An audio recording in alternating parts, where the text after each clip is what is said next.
The President's Diary is brought to you by the Media and Communications Unit of the Office of the President. Get your reviews and updates on the President's engagements, policy and priority programs. Subscribe to the State House newsletter, like and follow the State House of the Gambia on Facebook at Presidency Gambia, and follow the Twitter handle at presidency_GMB. If you are a fan of YouTube, subscribe to the State House of the Gambia YouTube channel and get your updates at your convenience. Get more on the OP website www.op.gov.gm. Get informed, get enlightened, get factual information. The Media and Communications Unit, Office of the President, is your credible source on the presidency.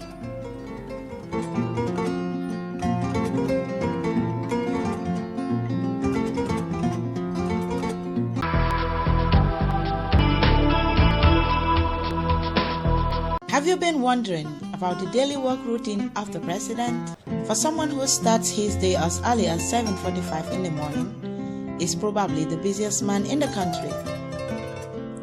In order to bring the presidency closer to the people, the Office of the President, in collaboration with GRTS, presents the President's Diary, a monthly TV program that highlights the President's official engagements in pursuit of the National Development Plan.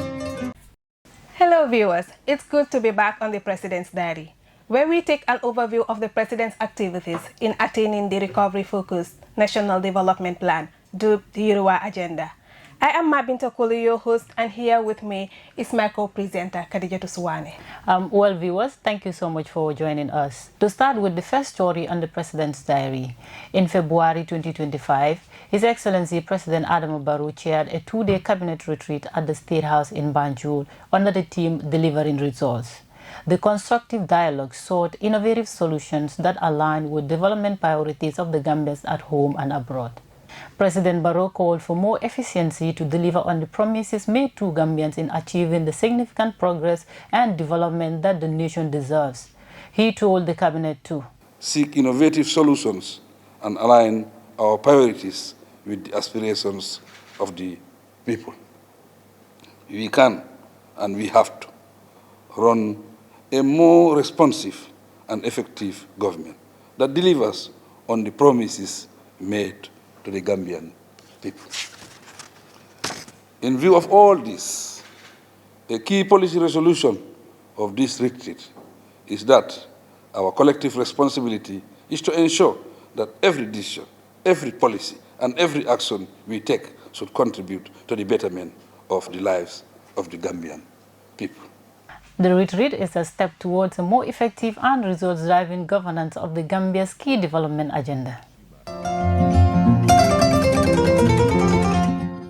In accordance with the 1997 Constitution of the Republic of the Gambia, His Excellency President Adama Barrow delivers the 2025 State of the Nation address before the National Assembly.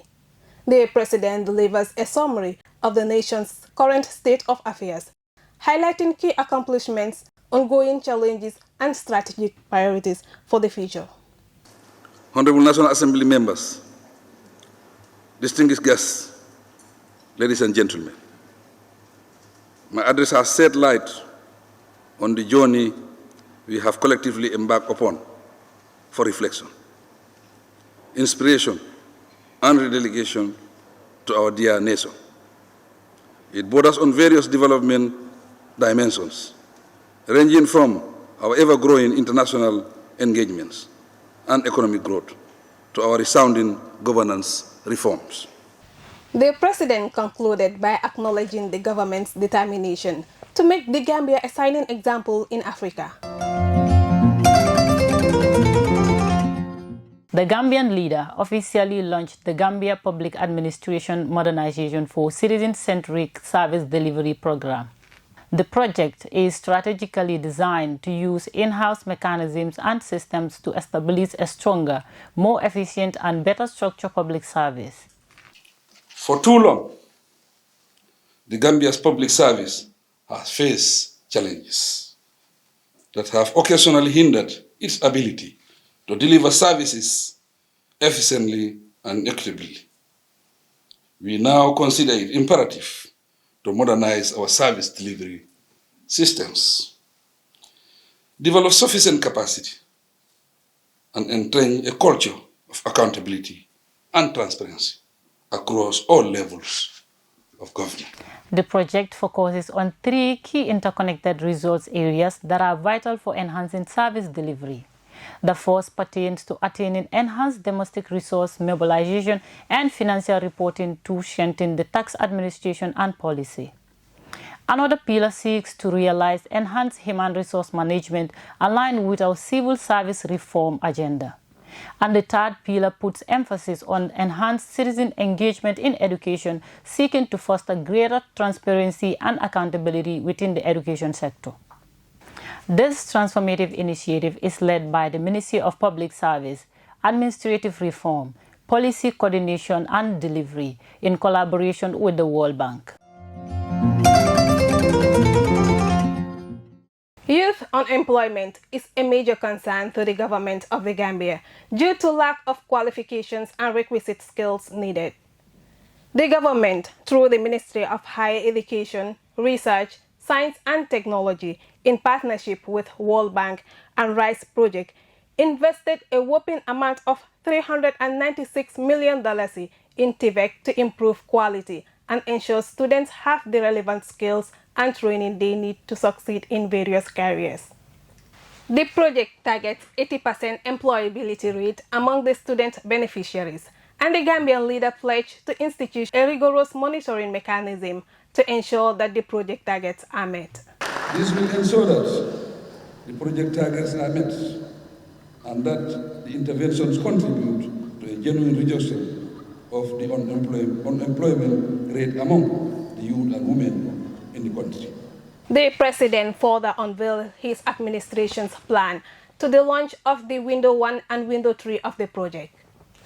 My administration will soon launch Window 1 of the fund. This window will provide grants to different institutions to get high-quality infrastructure and equipment. The objective is to raise the Gambia's TVET programs to the right levels and that the qualification matches the labor market requirements. As a result, the President urged beneficiary institutions to support their students by making certain that they complete their programs and get employed or establish their businesses. The tourism sector in the Gambia has a huge economic potential as it contributes to approximately 20% of the GDP and 17.3% of the employment rate in the Gambia. At the launch of the EU YEP project in February, President Adama Barrow challenged the EU project team, stakeholders and partners to ensure that the project goes beyond just activities and interventions, but delivers tangible impact by transforming lives, empowering businesses and strengthening the national economy. The initiative seeks to boost the tourism sector in the Gambia through creating and sustaining jobs, generating income and boosting the economic incentives for climate adaptation. Through the project's targeted interventions, we expect impactful contributions towards the creation of an enabling ecosystem that enhances economic opportunities for Gambians. As part of our broader development agenda, my government stands firm in its commitment to job creation, economic growth, and human capital development. As the government is determined to make life easier for homegrown businesses in the country, and in partnership with the World Bank, developed a tourism diversification and resilience project as part of the post-COVID-19 pandemic recovery process. The TDR project will enhance entrepreneurship across the country by increasing access to capital, boosting existing businesses, and promoting overall economic growth. In May, President Barrow presented $1.4 million check to the Tourism Diversification and Resilience Gambia project beneficiaries to expand their operations. Ms. Kadi Sidibe spoke on behalf of the first cohort of the beneficiaries. She expressed gratitude to the Gambia government and World Bank for extending the magnificent gesture of empowering micro and small enterprises in the Gambia. It's the first time World Bank AG for Duma. Like Ntolmin Neneman Karang. We never been to this system, but because of the support of the World Bank, now the grant is go back up to Duma. So I thank you very much. It's the first time in the history prior happened in Gambia. Entrepreneurship and tourism are driving forces of the economic growth and employment in the country. As such, plans are underway to train the second cohort of the entrepreneurs in the tourism sector to foster entrepreneurship as a significant contributor in the economy. The Borough Administration has rolled out a groundbreaking national launch of the Gambia Madrasa Integration Strategy, aimed at mainstreaming Madrasa education into the national development. The agenda is to ensure graduates have an equal chance to pursue tertiary and higher education, empowered with the qualifications and opportunities they need to succeed in various professional fields. The landmark achievement aligns with the government's strong determination to provide inclusive and equitable education for every Gambian to contribute meaningfully to the nation's socio-economic growth. Delivering the statement at the launching, President Barrow raised concerns faced by Madrasa students. Despite their moral grounding, discipline and academic excellence, our Madrasa graduates have for far too long faced systematic barriers in transitioning to post-secondary education.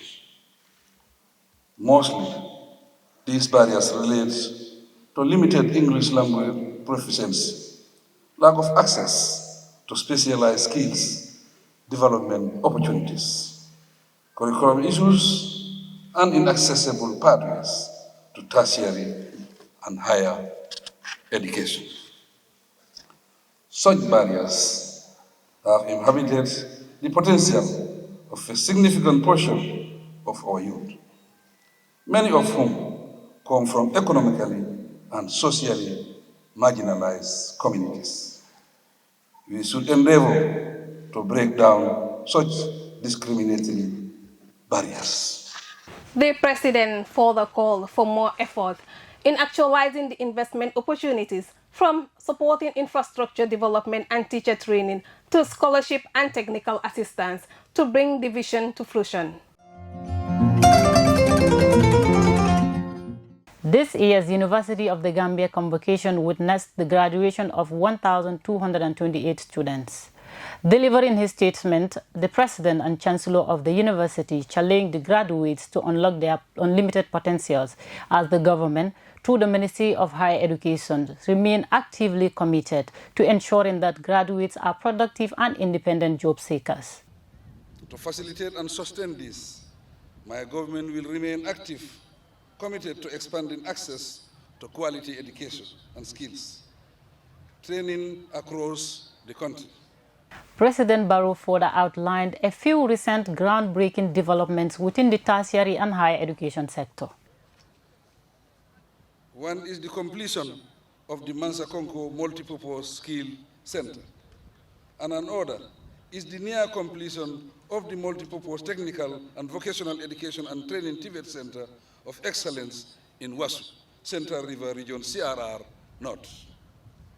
A Center of Excellence for Agribusiness in Pachar, CRR South, and a similar Fisheries and Agriculture Center will soon be constructed in Tujere. In addition, the contracts to renovate Julangel Tibet Center have been signed for works to commence shortly.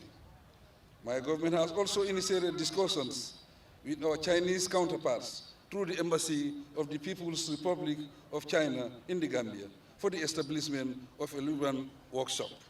The University of Science, Engineering and Technology usage in Brikama is now set to inaugurate its state-of-the-art campus to produce homegrown engineers in mechanical, civil, and electrical or electronic engineering. This milestone is made possible with the support of 18 Nigerian university professors, now part of USAID's faculty. We are grateful to them and to the government and the people of the Federal Republic of Nigeria for this. Concurrently, the Gambia College is transitioning into the University of Education and the Management Development Institute into the Civil Service University to diversify opportunities, particularly in science, technology, engineering, and mathematics, STEM, public administration. Following the completion of Lot 1 of the university project, the 7-story Chancery building, the Faculty of Law, and the Faculty of Agriculture and Environmental Sciences will be inaugurated in December 2025. Together with this, we will lay the foundation stone for Lot 3, which incorporates the School of Medicine and Allied Health Sciences and capacity building programs for lecturers. In a historic move, Cabinet has approved the integration of Madrasa education into mainstream tertiary and higher education. With emphasis on TVET and STEM, my government recently launched the first ever Skills, Innovation and Entrepreneurship Fund, which is a $400 million initiative to support both public and private TVET centers. Student stipends, fees, and startup costs. The fund has been acknowledged as a game changer for youth economic empowerment. Turning attention to the graduates' employment scheme, it is pleasing that in collaboration with UNDP, UNFPA, and the National Youth Service Scheme, we are scaling up internship and professional development programs nationwide. As the government commits to its ambition to transform the Gambia into a knowledge-driven, technologically empowered, and self-reliant nation, especially in the critical areas of STEM. In June, President Barrow officiated the joint commissioning of the College of Science and Engineering building and the inaugural convocation ceremony for the first group of homegrown engineers at the University of Applied Science, Engineering and Technology in Brikama. The convocation celebrated the graduation of 28 students from the departments of Civil Engineering, Electrical and Electronics Engineering, and Mechanical Engineering. The campus is equipped with state-of-the-art equipment, materials, tools, and teaching aids that serves as a beacon of opportunity, quality, and accessible education for all Gambians. It affirms my government's commitment to investing in quality, relevant, and accessible education for all Gambians, especially in the critical area of science, technology, engineering, and mathematics, STEM. The occasion also witnessed the conferment of Honorary Doctor of Engineering and Technology on President Adama Barrow, in recognition of not just his tangible achievements, but his enduring legacy of integrity, vision, and service. The government has nurtured its bilateral relations with China, and President Barrow has leveraged the productive relations to socio-economic development. In April, the Gambian leader witnessed the signing of 4 strategic memoranda of understanding between the government of the Gambia and the province of Heilongjiang in the People's Republic of China. The agreements signed include free cataract surgery, talent exchange training, revitalization of the sports sector, and providing access to safe water, provision of non-genetically modified rice seeds. The signing ceremony further enhanced bilateral ties and will contribute to development for the mutual benefits of the two countries.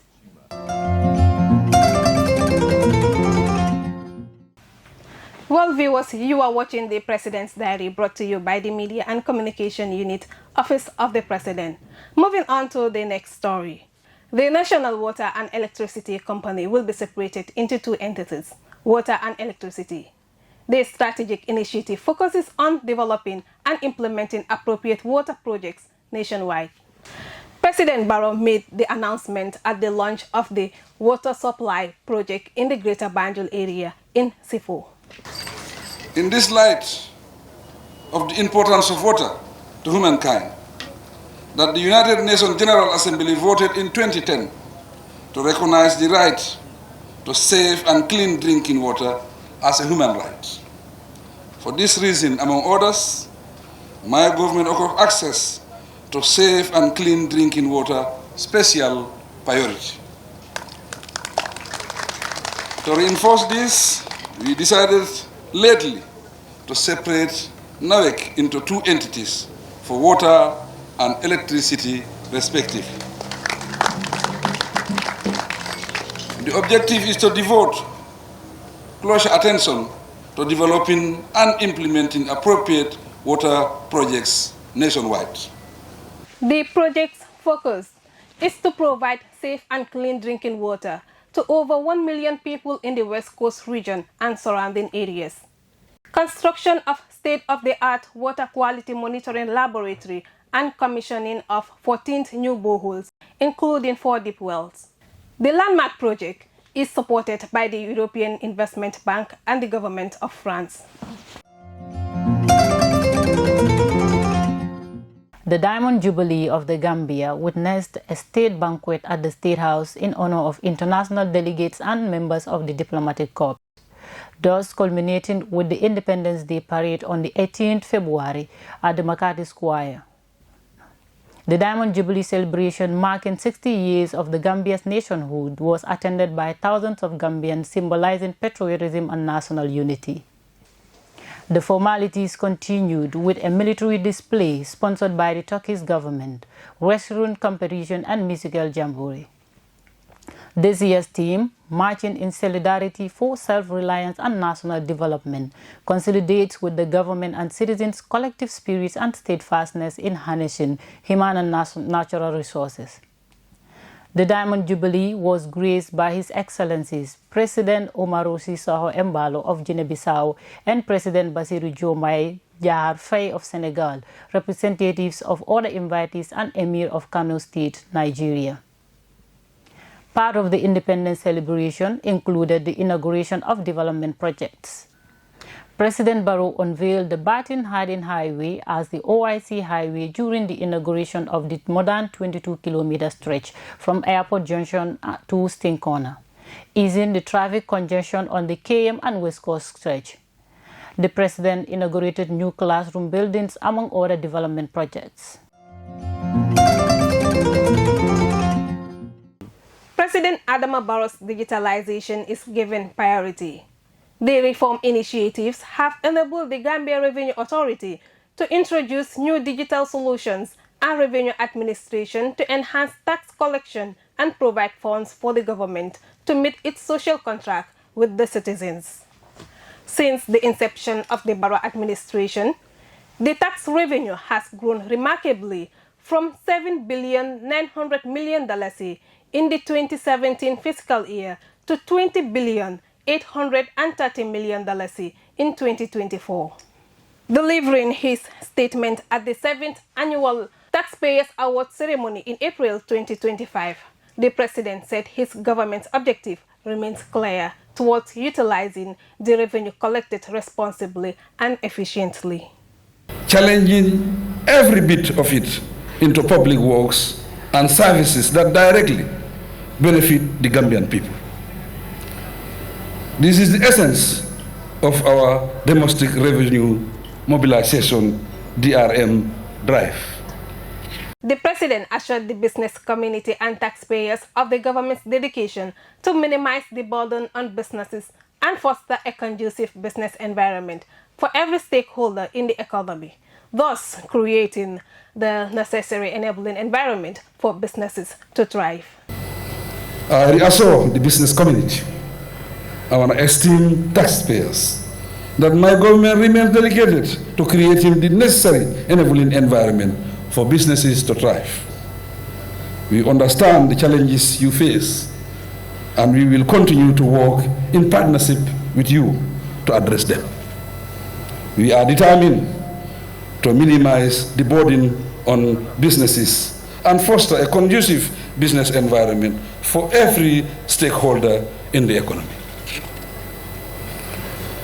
Whenever the need arises, the government will intervene to ease any unnecessary burden, either on businesses or in the business environment. We believe that a thriving private sector is essential for sustainable economic growth and job creation.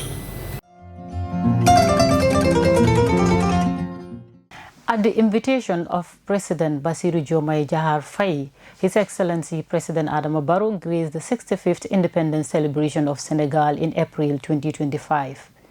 Upon arrival, the Gambian leader visited Gambian state properties within the capital, Dakar. The purpose of his visit was to assess the living conditions for embassy staff as part of his administration's commitment to improving job conditions and living standards for civil servants. As diplomacy is crucial for building partnerships with other countries, President Barrow is committed to strong and constructive ties with Gabon, a host of many Gambians. The President was among the 18 heads of states who graced the swearing-in ceremony of the President-elect Brice Oligui Nguema. During his official visit to Gabon, the President held a constructive dialogue with the Gambian community and assured his government will issue birth certificates for their children born outside to simplify documentation processes and foster positive reintegration. At the invitation of the President of the Republic of Kenya, His Excellency William Ruto, the Gambian leader President Adama Barrow attends Kenya's 61st National Day anniversary as guest of honor. President Barrow was honored to a luncheon at the State House of Kenya. In a toast, the President said Africa must trade more among itself, citing the low trade within the continent. The occasion offers us the opportunity to reaffirm our collective commitment to the ideals of Africa's Pan-Africanist founding fathers. Unity, solidarity, and cooperation. Together, let us work towards a better future, characterized by economic prosperity within our uniquely peaceful, stable, and socially diverse but harmonious communities. This call is in line with the Africa Continental Free Trade Agreement at the AU.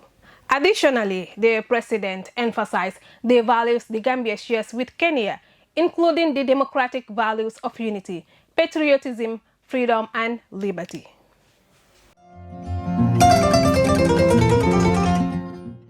President Barrow expressed satisfaction with the OMVG Bairo Dam Lero Antufa substation project in Antula, Guinea-Bissau. This project includes a 220 kV double-circuit high-voltage transmission line loop and associated substation, benefiting the Gambia, Guinea-Bissau, Senegal, and Guinea, focused on developing and managing the shared resources of the Gambia, Kayanga, Jiba, and Koliba Coral River among its member countries.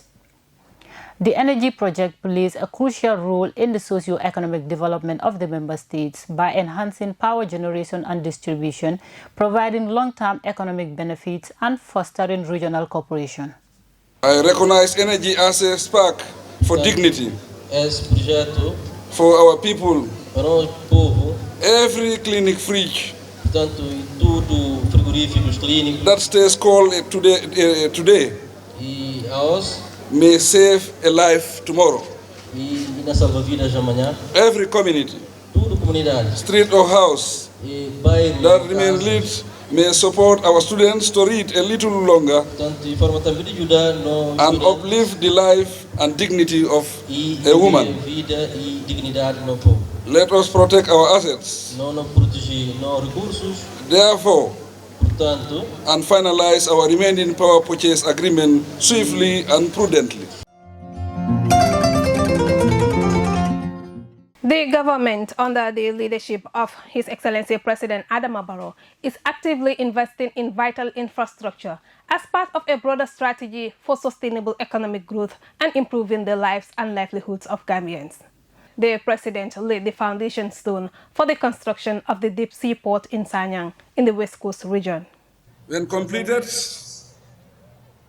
12 meters draft vessels will be able to dock here, as opposed to only 9.2 meters vessels at the port of Banjul. Bigger and deeper draft vessels calling at Sanyang will translate to low or freight charges.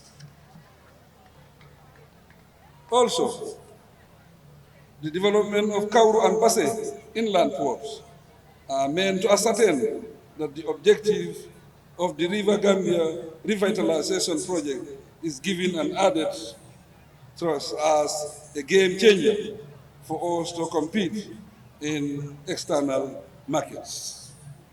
We must appreciate that the new and improved port infrastructure will be handed over to the government of the Gambia at the end of the concession period.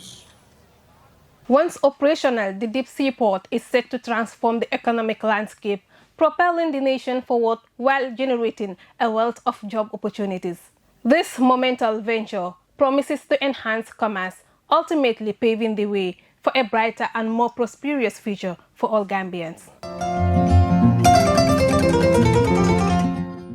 Well, viewers, we will be joined by the Director of Press and Public Relations, Mrs. Ami Bojang Sisoho. Ma, what is your takeaways in the recently concluded State of the Nation address by the President? Thank you very much. The SONA, as we say, that is the State of the Nation address for 2025. For me, there is a statement the President made, that all citizens should come together to be able to achieve the development goals. That means everybody has a responsibility, everybody has a role to play, so that we can have the best in trying to achieve the goals of the HIRWA, that is the National Development Plan. If you look at it, he talked in different areas, from diplomacy to health, education, all the sectors of development were touched. So that means that it's not a one-person responsibility. That means that it's the responsibility of every person, whether you are in the formal or informal sector. Whatever you're doing has a relationship with the development agenda of the government. Therefore, ministries and departments, their responsibility in terms of developing the right policies so that you have the right environment to operate is number one. Number two, having programs that will change the livelihoods of Gambians wherever they are is another important aspect of his statement.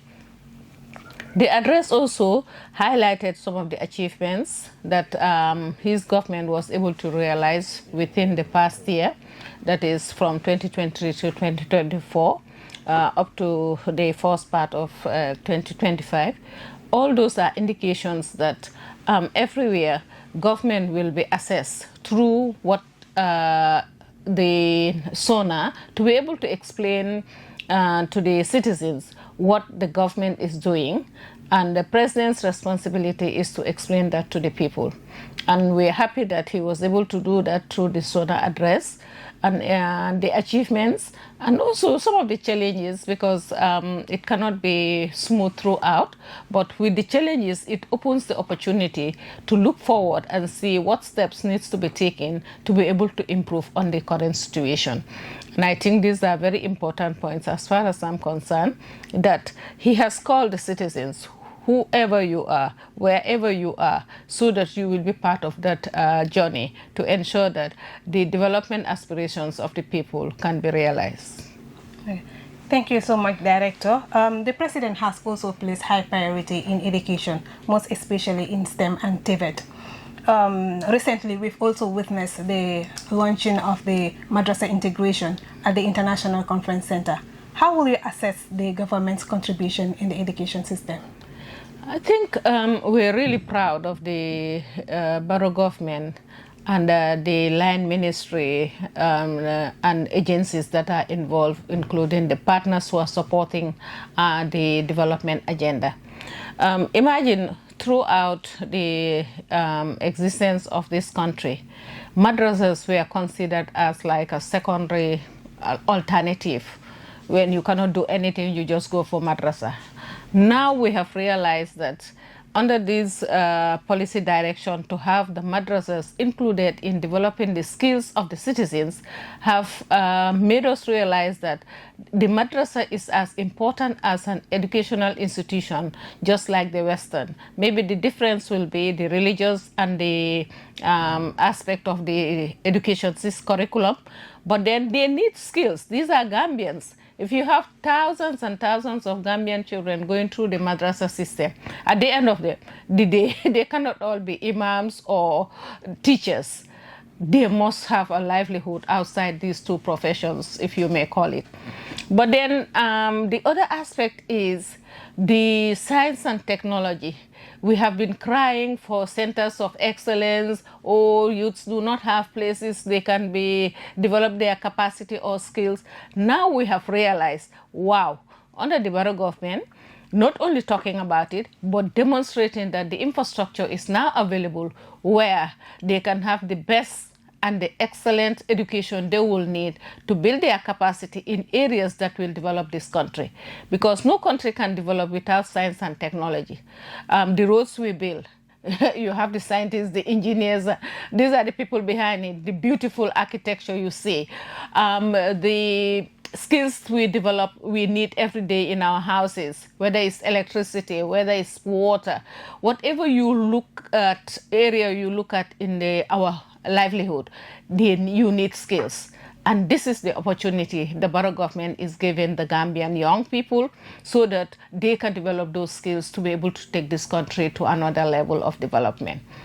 The University of the Gambia, I think, when people talked earlier, I think I can remember years ago when the president and his government announced that they will need universities apart from the UTG. People were asking, oh, you cannot deal with UTG. How can you even think of other universities? But now, having our own homegrown engineers, I think has proven the point why we needed a university, especially extra universities that will be specialized in particular areas like the MDI now. You're talking about the University for Civil Service. What does that tell you? That there is still to look at strategically how do we improve our service to the public as civil servants.